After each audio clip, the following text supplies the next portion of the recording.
नमस्कार, आप देख रहे हैं जेके वाई न्यूज और मैं गुरमीत सिंह संधू। दर्शकों, इन दिनों एक दो किताबें जो हैं जम्मू कश्मीर में वो उनका विवाद बना हुआ है और जो है भाजपा इसको एकेडमिक जहाद का नाम दे रही है।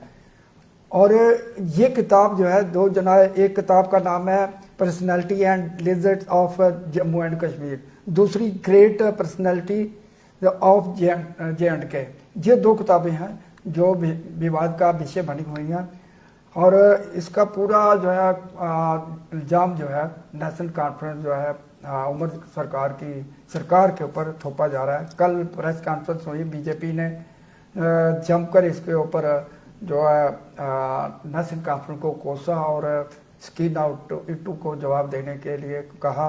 तो हमारे साथ नेशनल कॉन्फ्रेंस के पूर्व MLC और तेज तरार नेता नेशनल कॉन्फ्रेंस के प्रवक्ता हैं, वो अपनी पार्टी का पक्ष रखते हैं, बड़ा बखूबी रखते हैं। इनसे बातचीत करेंगे। पहले तो शेख साहब, आपका स्वागत है। आपका भी बहुत बहुत शुक्रिया।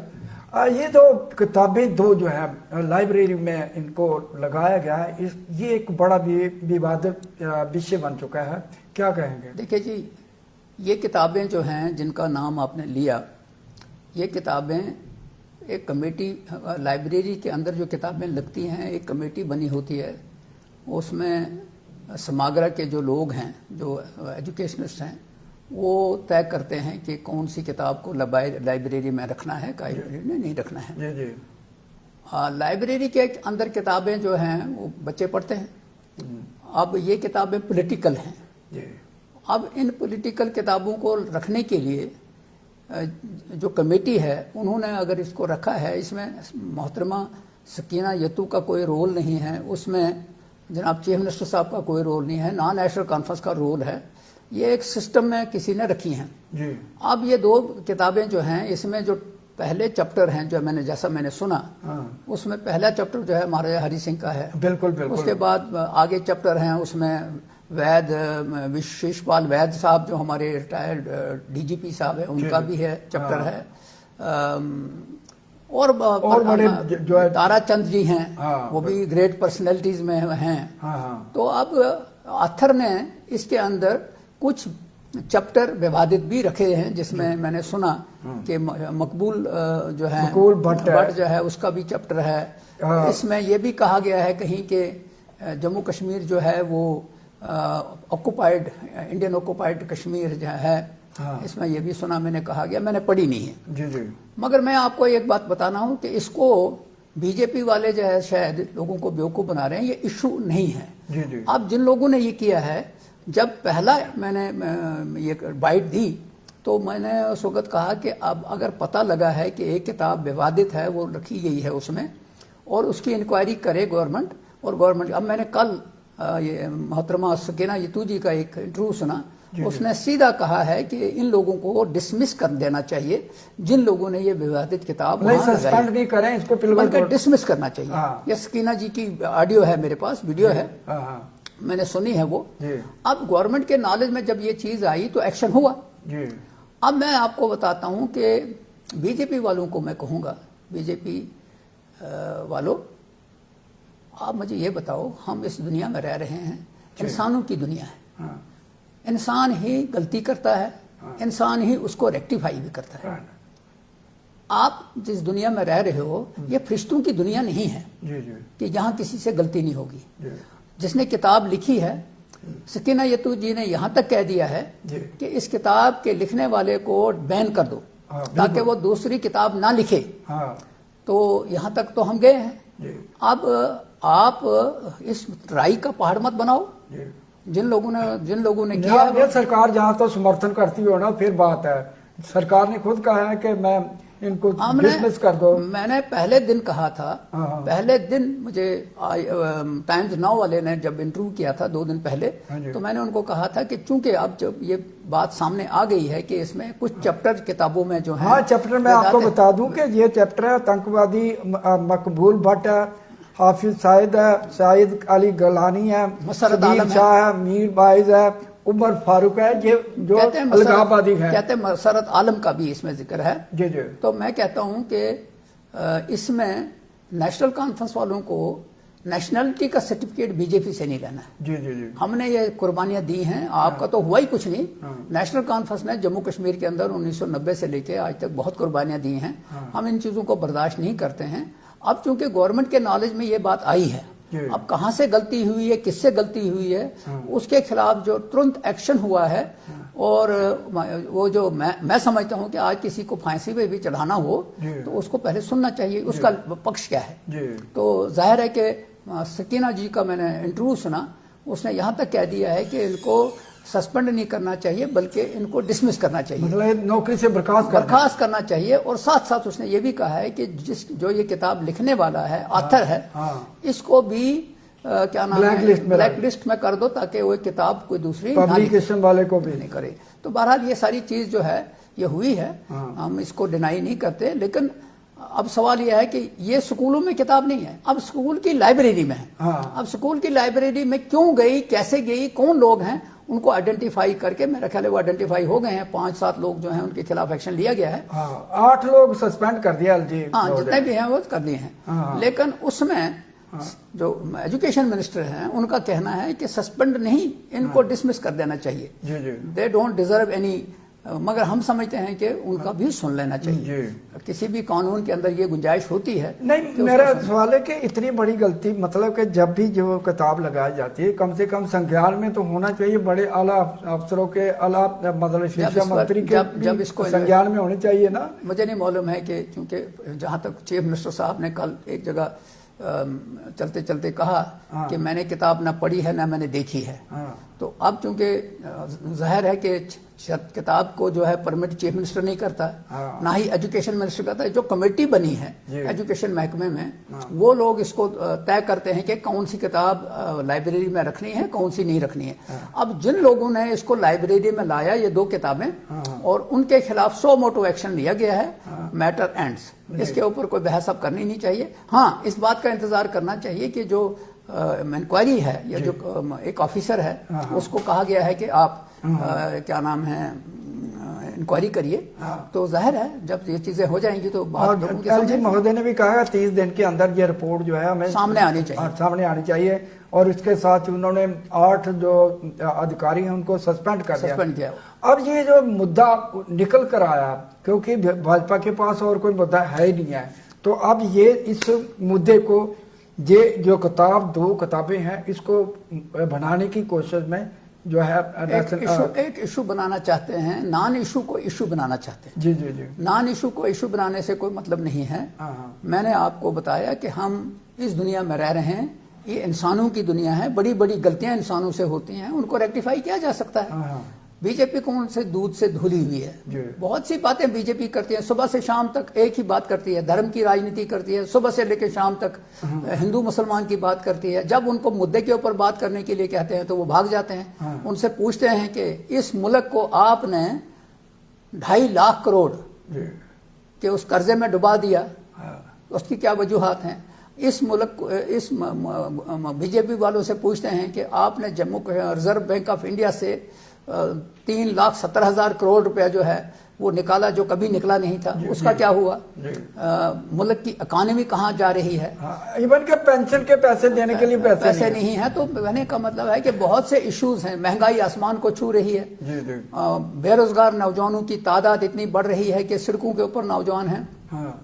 उसका जो इन्होंने नौजवानों के जो रोजगार के एवेन्यूज थे वो सारे खत्म कर दिए हैं। तो इन सारी चीजों को जहन में रखते हुए हम कहते हैं कि इनके ऊपर बहस करो।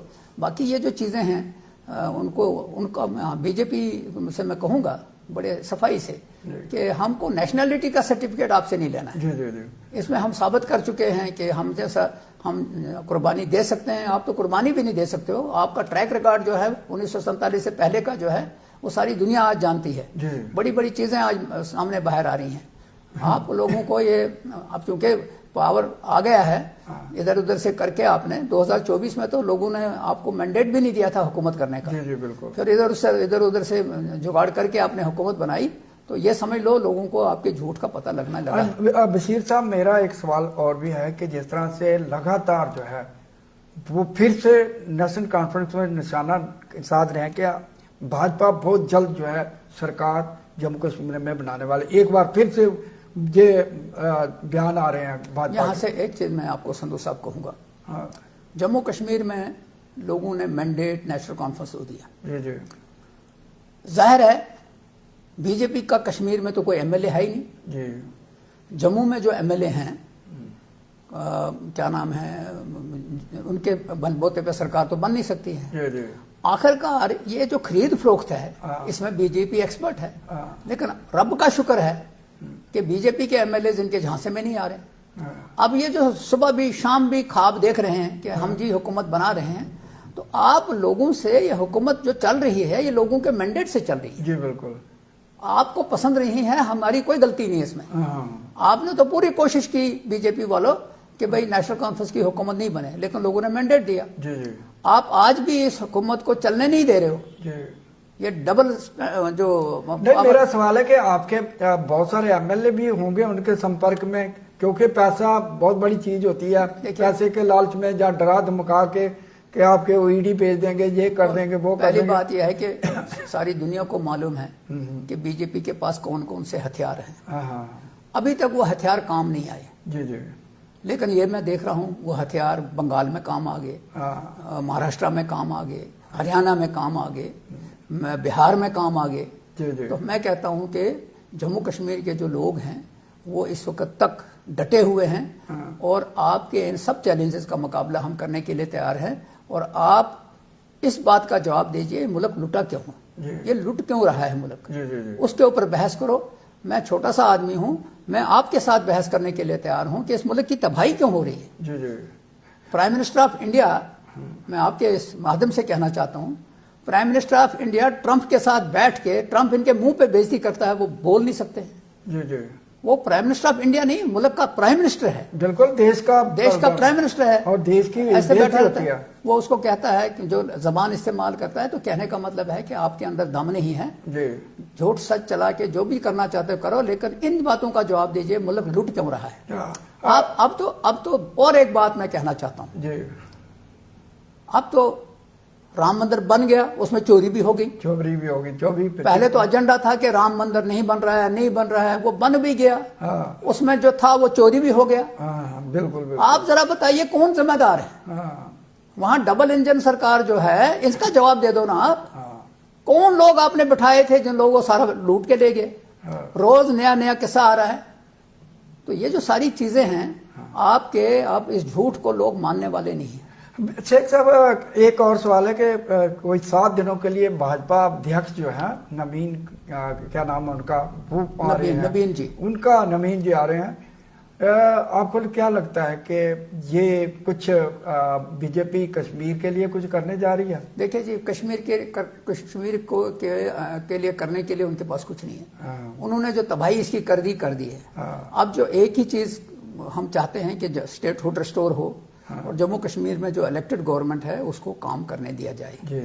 हमें मालूम है हम सेंटर स्टेट रिलेशन जो होते हैं वो बड़े अहम होते हैं। बहुत से मुद्दे हैं यहाँ, हम बॉर्डर के साथ सटे हुए हैं। यहाँ पर 36 साल से हम भुगत रहे हैं। हमारी परेशानियां कुछ और भी हैं, लेकिन अब चूंकि बीजेपी का जो प्रेसिडेंट आ रहा है वो अपनी बीजेपी को मजबूत करने के लिए जो भी चीज करेगा हम उसका वेलकम करेंगे। लेकिन वो इलेक्टेड गवर्नमेंट जो है उसको चलने दें। ये जो एलजी साहब हैं ये रोज नया नया फितना शुरू कर रहे हैं, तो उसको अपनी लिमिट्स में काम करें जब तक स्टेटहुड नहीं मिलता है। और जो promise prime minister of India ने किया है, होम मिनिस्टर ने किया है, हम उसका इंतजार कर रहे हैं कि वो कब प्रॉमिस पूरा होगा ताकि हम आगे कहाँ चलें। शेख साहब, एक सवाल है, लास्ट क्वेश्चन है कि उमर साहब ने कहा है कि जब तक सीएम जो है भाजपा का नहीं होगा तो स्टेटहुड नहीं मिलेगी। क्या तंज में कहा है कि सही हकीकत में? उमर साहब ने ये जो वर्ड यूज किया, मैं समझता हूं कि इससे बड़ा तंज क्या हो सकता है कि पार्लियामेंट के जब इलेक्शन हुए तो बीजेपी ने कश्मीर के अंदर बड़ी कोशिश की। जी बिल्कुल। कैंडिडेट तक नहीं मिला, फिर उन्होंने प्रॉक्सी कैंडिडेट को मदद करके वहां से बिल्कुल। कोई बात नहीं है। जम्मू कश्मीर के जब असेंबली के चुनाव हुए तो बीजेपी ने कोई कसर नहीं छोड़ी। पैसे के लिहाज से तो उनका कोई मुकाबला नहीं ना कर सकता। जी। कितना पैसा बहाया, कहां से पैसा आया, कैसे आया, कोई हिसाब नहीं है। जी जी। और उनको पूछने वाला कोई नहीं है, खुद ही जज हैं, खुद ही पुलिस हैं, खुद ही ईडी हैं, तो लिहाजा उनको तो कोई पूछता नहीं है। अब उमर साहब ने कहा कि भाई अगर आप सच्चे हो तो जो वादा जम्मू कश्मीर के लोगों के साथ आपने इलेक्शन के दौरान किया, आपने सुप्रीम कोर्ट में एफिडेविट भी दिया, आपने पार्लियामेंट के अंदर भी कहा कि जल्दी करेंगे, वो जल्दी कब है? और उसके बाद उन्होंने ये कहा कि शायद बीजेपी वाले सोचते हैं कि तोड़ फोड़ करके जब तक वो अपना चीफ मिनिस्टर नहीं बनाएंगे शायद तब तक स्टेटहुड नहीं मिलेगा। तो मैं समझता हूं कि जम्मू कश्मीर के लोगों पे हमें भरोसा है, कोई ऐसा होने वाला नहीं है।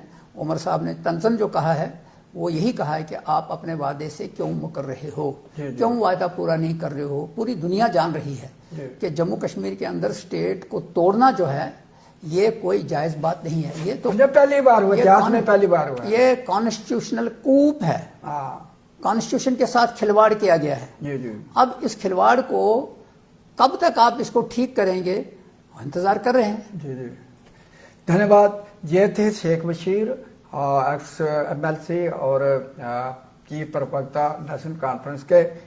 इनका कहना है कि जो विवादित किताबें जो है वो लाइब्रेरी में पहुंची हैं उसके हम कड़े शब्दों में निंदा करते हैं, और जो सस्पेंड जिन्होंने ये काम किया है उनको सस्पेंड नहीं करना, उनको बिल्कुल बर्खास्त कर देना चाहिए। उन्होंने इतनी और जो ये ऑथर है जिसने ये किताब लिखी है उसको बैन कर दो, ब्लैक लिस्ट कर दो, ताकि वो कोई किताब, और जो जिन्होंने जो किताब लिखी है, जिन्होंने छापी है, प्रकाश जो पब्लिक पब्लिशर है, उनको ब्लैक लिस्ट में डालना चाहिए।